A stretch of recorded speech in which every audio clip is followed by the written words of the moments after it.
एक किसान के पास दो घड़े थे। एक घड़ा थोड़ा सा कहीं से फूटा था और दूसरा घड़ा सही था। किसान रोज नदी पर पानी भरने जाता था। वह घड़े को एक डंडे में बांधकर अपने कंधे पर दोनों तरफ लटका कर लाया करता था। लेकिन किसान के घर 1.5 घड़ा ही पानी पहुंच पाता था, बाकी रास्ते में ही गिर जाता था। ऐसा 2 सालों से हो रहा था। सही घड़े को इस बात का बहुत घमंड था कि वह पूरा का पूरा पानी घर पहुँचाता है। वहीं दूसरी तरफ फूटा हुआ घड़ा इस बात से बहुत शर्मिंदा रहता था कि वह आधा घड़ा ही पानी पहुँचा पाता है। एक दिन फूटा हुआ घड़ा किसान से बोला, तुम मुझे इतनी दूर ले जाते हो लेकिन मैं आधा पानी ही घर पहुंचा पाता हूँ। मैं बेकार हूँ, तुम मुझे फेंक क्यों नहीं देते। किसान उस घड़े को अपने साथ लेकर गया और जब वह आधे रास्ते में पहुँचे तो उसने फूटे हुए घड़े से कहा, तुम खुद को कभी बेकार मत समझना। ये जो रास्ते में रंग बिरंगे फूल लगे हैं ना, ये सब तुम्हारी वजह से हैं। मुझे तुम्हारी कमियां पता है, इसलिए तुम जिस तरफ रहते हो मैंने उस तरफ फूल के बीज बो दिए थे और मैं इन्हें रोज बेचता हूँ, जिससे मेरा परिवार चलता है।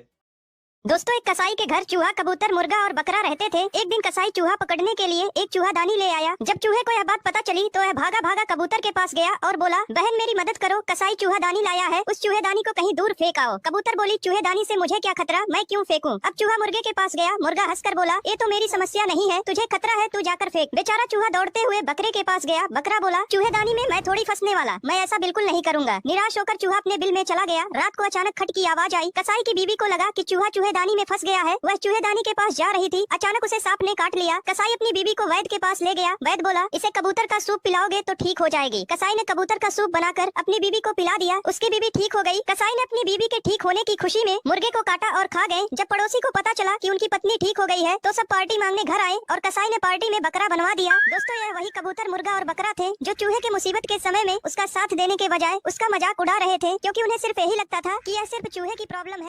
12 साल बाद वो जेल से छूटा। जेल से निकलते ही उसे बाहर की ताज़ी हवा अच्छी लगने लगी और वह खुली हवा में सांस लेने लगा। तो उसने सोचा कि मैं घर पैदल चलकर ही जाता हूँ। तो वह पूरा रास्ता अपने घर की ओर चलकर ही गया। घर पहुँचते ही उसकी बीवी चिल्लाई, कहाँ घूम रहे थे इतनी देर, आपकी रिहाई तो 2 घंटे पहले ही हो गई थी ना।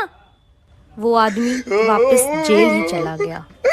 दोस्तों, एक टीचर ने पूछा, बच्चों बताओ 1 किलो लोहा भारी है या 1 किलो कपास। तभी पिंटू बोला, सर लोहा भारी है। टीचर बोले, जब दोनों वस्तुओं का वजन 1 किलो है तो लोहा भारी कैसे हुआ। पिंटू बोला, नहीं सर, लोहा ही भारी है। टीचर ने कहा, अरे तराजू के एक पलड़े पर 1 किलो लोहा रखो और दूसरे पलड़े पर 1 किलो कपास रखो, दोनों पलड़े एक बराबर समांतर में रहेंगे। पिंटू ने फिर से कहा, नहीं सर, लोहा ही भारी है। टीचर ने कहा, अरे गधे, दोनों का भार एक बराबर है। तभी पिंटू बोला, ठीक है सर, आप मुझे 1 किलो कपास फेंक कर मारिए और मैं आपको 1 किलो लोहा फेंक कर मारता हूँ, तब आपको समझ आएगा कि कपास और लोहे में भारी कौन सा है।